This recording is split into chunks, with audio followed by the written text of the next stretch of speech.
Hi guys, welcome back to my channel. Welcome to a new vlog. I'm Lee from Mortgage Free Lee. I talk about money and mum life on the internet.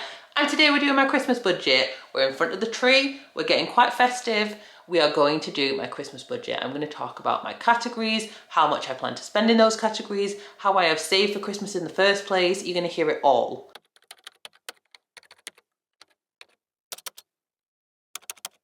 If you saw my December budget with me video, I'll link it in the description box, you will know that my December budget and my Christmas budget are two very different things. My Christmas budget does not come out of my salary, it does not come out of my December budget. They're two completely separate things, and I'm going to explain why that is the case and how that is the case shortly. Before we get into talking about numbers, let's just set the scene. So we are a family of four. We have two children. I have a 5-year-old and a 2-year-old. There's obviously also me and my husband. In terms of who we're buying gifts for, on my husband's side of the family, we agreed a while ago that we weren't buying for the adults. The only people we buy for on my husband's side of the family are my nephew and his mum. So there's not much going on that side of the family. My side of the family is a completely different story. There's my mum, my dad, I've got two brothers, one of my brothers is married, and I have a niece and a nephew, and I buy for all of them. So that is a totally different situation than my husband's side of the family. The absolute key to how I budget for Christmas is sinking funds. I've said it before, I'll say it again. You may get sick of me saying it, but sinking funds changed my life when it comes to budgeting. Sinking funds changed my life when it comes to budgeting, like seriously. I used to be that person who would get to Christmas and have to scrabble around to sort of find the money for it, and it was stressful, frankly. Obviously, this was pre-kids when I had a lot more disposable income than I have now, so it was doable, but still stressful. Fast forward to having children, obviously I had to budget for maternity leave, I had to sort of learn about budgeting, and I discovered sinking funds. And Christmas has been in my sinking funds since my sinking funds began. And am I glad of it? Absolutely I am. If you are that person who gets to Christmas every year and doesn't have the money ready and has to figure out how to pay for it either in December or for the rest of the following year, please hear me when I tell you about sinking funds. As I've said before, I just have one big essential sinking fund, and Christmas is an item within that big essential sinking fund. You could have Christmas as a completely different, separate item if you want to. You could have a specific Christmas sinking fund. It's all about what works for you. For me, I just have one big sinking fund and Christmas is in there.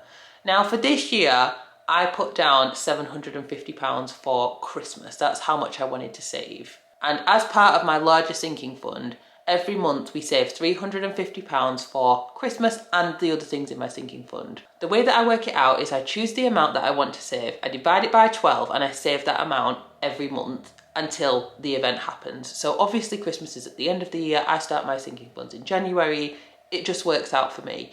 So in that example, if you wanted to have, say, £1,000 for Christmas, from January you would need to start saving about £84 a month. By Christmas, you would then have that £1,000. And essentially, if you divide 750 by 12, £62.50 of that money that I put away every month is going towards my Christmas sinking fund. So £62.50 I'm putting away every month to pay for Christmas by the time we get to December. And basically that's where we are now. So we have been saving our sinking fund money every month since January. We're now at Christmas. I had said that I wanted to have £750 in my Christmas budget, and I've got it. And I've actually got a little bit more, which is good because I think I've realised that I might have under budgeted Christmas this year. So let's dive in to my actual Christmas budget, what the plan is, how much I'm going to spend, and let's just talk about the cost of Christmas. So where did I get the number 750 from? Well, honestly, I'm not entirely sure, but I think it went like this. I wanted to have £150 each for each of the kids. So I thought that seemed like a good budget amount, not too extravagant. Also just bearing in mind that I have two children and our house has limited storage. So we have like a good sized house, but the storage options are poor in this house. It's a bit of a quirky house. So there's only so much stuff that this house can take. So I don't want to go overboard. And not only that, but my children aren't just being bought for by us, they're also being bought for by my parents, by their aunties and uncles, and it just accumulates. They also get like little gifts from school, when they go see Santa, that sort of stuff. So I just didn't want to go overboard. I'd love to know what your thoughts are on £150 as a budget for a child, because I have seen some videos on TikTok where I think it was a lady saying that she'd spent £100 on her children. And from what I can gather, she's had quite a lot of negative comments about that, which I think is really unfair, because what if her budget is only £100? What if she's really stretching herself there and she's doing the best she can for her kids and people are being negative about it? I think it's awful to think that somebody would be doing the best they can and other people have a negative view that they weren't spending enough. Now, in theory, I could spend more on the kids, but I think £150 is the right amount for my kids at the ages that they're at. I don't want Christmas to get out of control. I don't want to be having a financial hangover for all of 2025 because I went too hard on Christmas. You know, and my children are young. Their attention spans are not great. They're going to grow out of the gifts that they get. And we're definitely in the phase of they think they want something, but 5 minutes later, they're not interested in it. So there's only so much money I'm willing to spend on that. So I really would like to know your thoughts on £150 as a budget for younger children.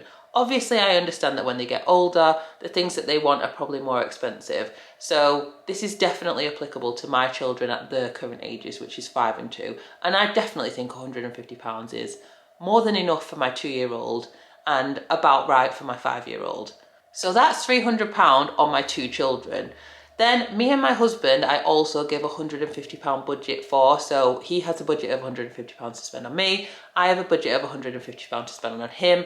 Honestly, we are adults with 2 children now, and at this point it's more like we have a £150 budget to spend on ourselves. Like, we just choose what we want. It's not necessarily, you know, going out getting big surprises for each other. We choose what we want, and we are at the point now where we would just much rather have things that we want than surprises that are not necessarily what we wanted. You know, whilst we're obviously always grateful to get a gift from each other, I just would much rather have things that I actually want and need and will use, because we're all about that intentional spending and intentional purchasing and only having things in our house and our lives that are actually going to be used and loved.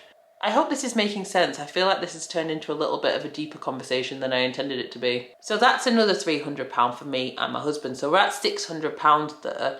And then I budget £150 basically for buying gifts for the rest of the family. So I buy for my mum. I like to get my mum a bit of a more extravagant gift because my mum is the sort of only childcare. She does a lot for us, and you know, I want to sort of spend a little bit more money on her. My dad doesn't really cost a lot of money. There's not a lot. I think he wants some slippers this year, you know. He's not really a man you can buy much for. My brothers, I spend about £20. I might get them like some beers or some crisps to go with it, but it's about £20 each, so they're like £40. Then I've got my sister-in-law and I've got my niece and nephew. So for the whole lot, I budget £150. And I honestly think that I can do it within that budget, plus my nephew and my husband's mum. I think 150 is about right. That's 750. However, I've definitely realised that there are some things I want to change about my sinking funds this year and some things I want to change about my Christmas budget. I have not included everything in my Christmas budget. I'm definitely a work in progress when it comes to budgeting.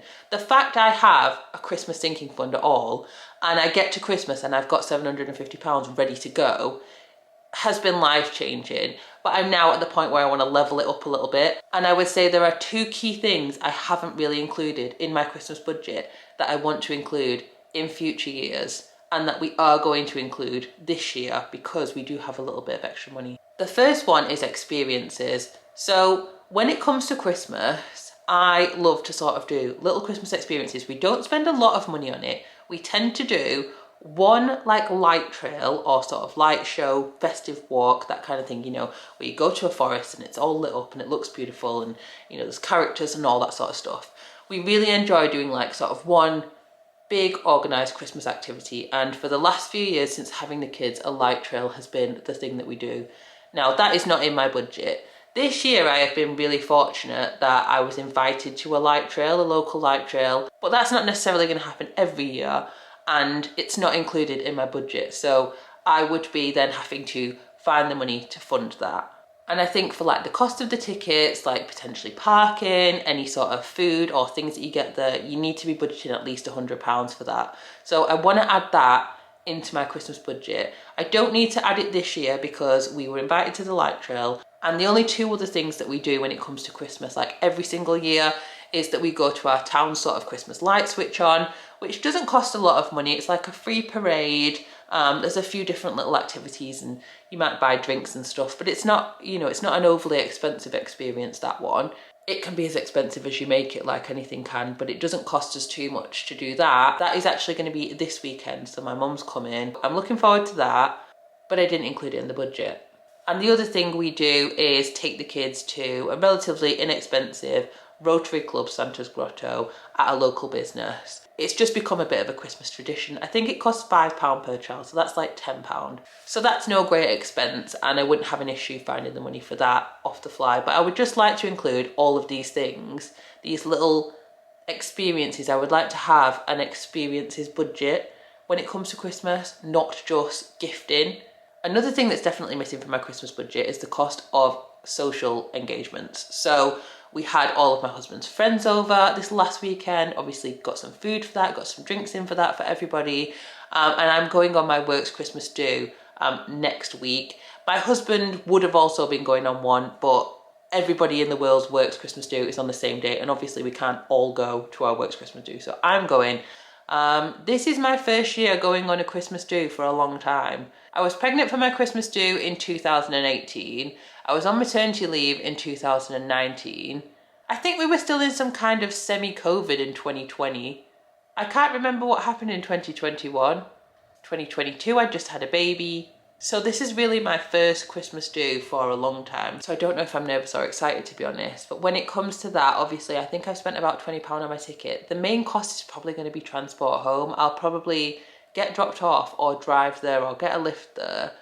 But it's going to be transport home. Taxis are expensive, and we're going like in a town further away from me. I live semi-rural. I feel like something that people don't talk about enough is the cost of living semi-rural when it comes to like transport links and all that kind of stuff. Because I don't plan on drinking a lot, the food is paid for, so it would almost be easier to go sober and drive home. But I think since I haven't been on a Christmas do for this many years, I probably owe it to myself to give myself the option of having a glass of Prosecco if I want to. I can't remember how much the ticket is, it might be like £20 for the meal or something. But obviously then there's drinks, there's taxis, and it does all add up. We have to specifically put money aside for a night out. So when it comes to Christmas, there's obviously more things like that. I went to a wreath making event recently. All these sort of little social engagements that you wouldn't necessarily do at another time of year are just not included in my current sinking fund for Christmas. And they really add up. And I think it would be a lot less pressure and a lot less stress to know that if I want to go to a wreath making, there's the money. If I want to go on my work's Christmas do, I've got some money from the sinking fund. It's paid for. So I definitely want to include that in future years. And lastly, and I think this is the biggie, we haven't included the cost of food, like Christmas food specifically. Obviously, we'll have our usual sort of weekly shops. And over the years, I've definitely learned to tone it down on the amount of festive food that I'm buying. There are certain things that in past years we have wasted, and over the last few years I've got so much better at not overbuying when it comes to like festive food. We've definitely been those people who are having to eat like party food in February. There's only us who live in this house that are going to be eating it, so I definitely don't want to go overboard. But there's still that additional cost of Christmas. You might buy a bottle of Baileys that you wouldn't usually buy. You might get a bottle of champagne that you wouldn't usually buy. You might buy a Yule log that you wouldn't usually buy. We love to have like a little Christmas Eve sort of picky bits buffet, whatever you call it. We love to have that sort of thing. And it's things that aren't necessarily factored into your usual food shopping budget. I just think that we need to have a bit of an extra food budget. So with all that being said, what I'm thinking is that my ideal Christmas budget needs to be £1,000, which is obviously an extra £250 to cover activities, social engagements, and some extra Christmas food. And I think that would definitely be a much better Christmas budget than the original £750 I set myself at the start of this year. Now, fortunately, we have got to this point in the year and we have a little bit of extra money in our sinking fund. I'm not sure how, because I went through the other day and sort of totted up how much we spent on each thing, and everything has absolutely gone up. Like, I had under budgeted car tax, I'd under budgeted car insurance, I'd under budgeted everything, basically everything has gone up. But within my sinking fund, I do have a little bit of like a buffer, like a little bit of an extra amount at the bottom. And we've also decided to push one of our car services back into next year to marry it up with the MOT. Obviously the MOT has been done. The service is a more optional thing. We get our cars serviced every year. However, there's like a 3-month gap between the service date and the MOT date, and it's obviously cheaper and more efficient to get it done at the same time. So we're going to push that by 3 months into next year, which means I haven't had to pay for that this year, meaning that I do have £1,000 to budget with this Christmas, which is excellent. So as a recap, this is my Christmas budget.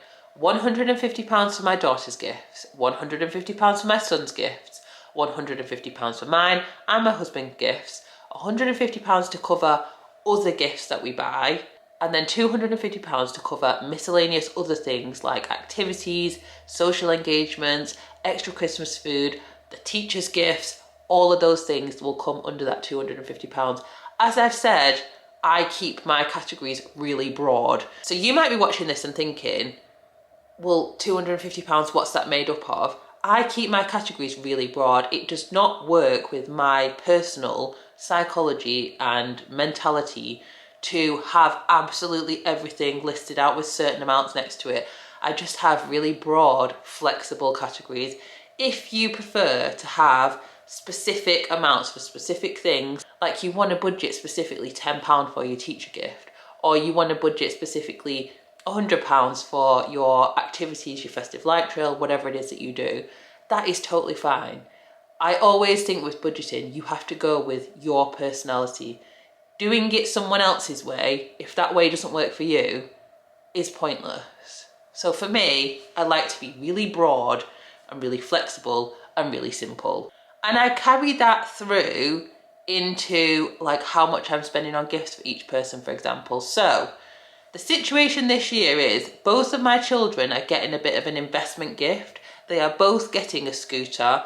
My daughter is 5 and the scooter she's had it since she was probably about 2. It's one of those scooters that sort of grows with you and has different sort of combinations that you can use it in. So it's grown with her to this point, but she's almost 6, she's quite tall. She now needs the next stage in that scooter, so like the next age range with the scooter. And that is a bit of an investment piece. My son is also getting a scooter because he wants everything his sister has. And we wanted him to have a gift that was his own. He gets a lot of hand-me-downs. We wanted him to get a new scooter that hasn't been used for the last X amount of years. So they are both getting these investment gifts. However, my daughter's scooter is a cost of £127.96. So that is pretty much all of her budget.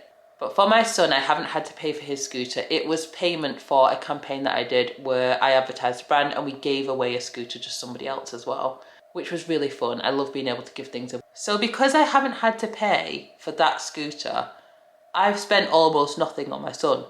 Now, I'm not going to go into absolutely everything that they're getting for Christmas because I think we might do that in a completely different video, of what I got my kids for Christmas type video, because you guys are here for the budget content, right? But in total so far, I've spent £175 on my daughter, but I've only spent about £27 on my son because I haven't had to buy that big investment piece. So when it comes to my categories being really broad, my children are getting sort of like for like gifts that are appropriate to their age, but it's not costing me the same amount for each of them. And that includes other variations, like if I've managed to pick something up secondhand instead of buying it new, the cost difference will be huge. So I might have to spend more on one of them than the other, but I've got like for like gifts for them both. So they're both getting a scooter. One of them has cost me quite a bit of money, the other one has not.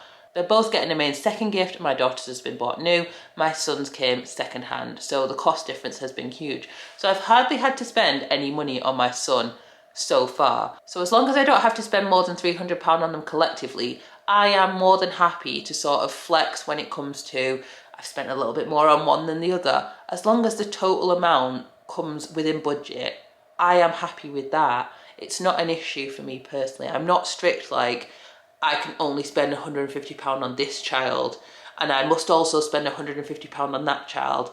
My budget is sort of a guide to the maximum amount I want to spend. It's not a target. I'm not just going to spend £150 on my son because I set that amount of budget and I haven't spent it.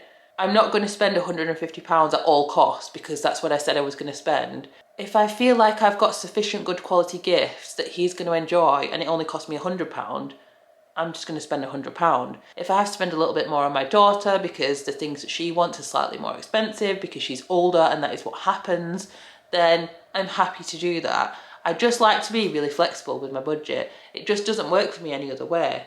I will also say that there are some little things that I do pick up here and there that I don't necessarily include in the Christmas budget. For example, the other day I went to, where did I go?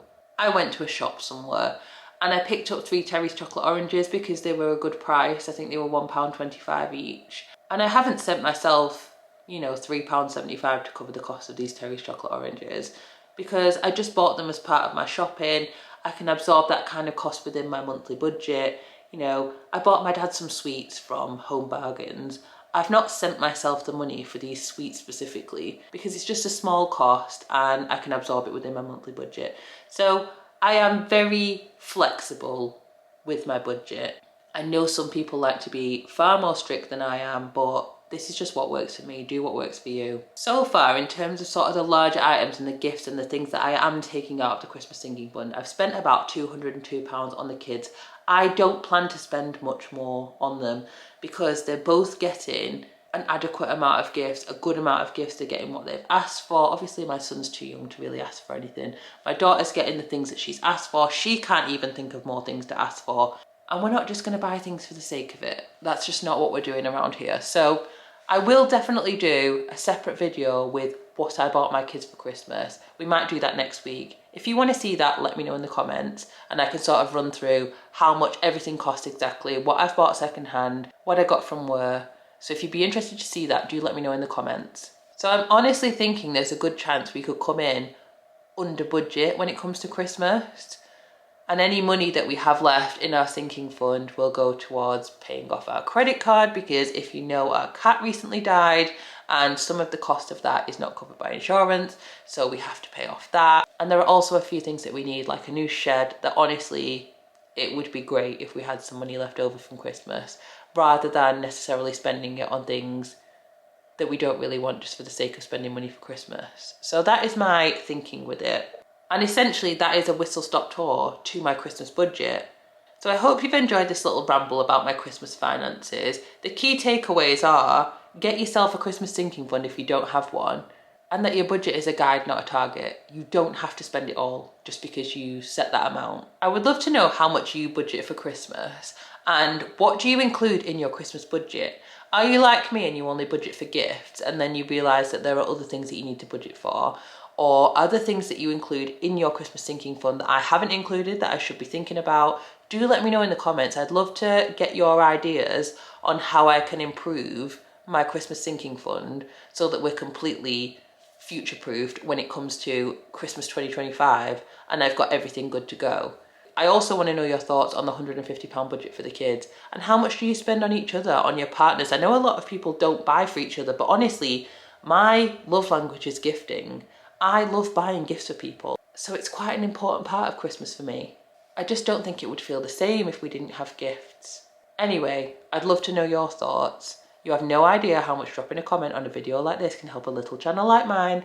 I'm Lee from Mortgage Free Lee. I talk about money and mum life on the internet. We do budget with me videos, we do Aldi hauls, we do day in the lives of a money saving mum. So if that sounds like something you're interested in, do click the subscribe button and I will see you on the next one.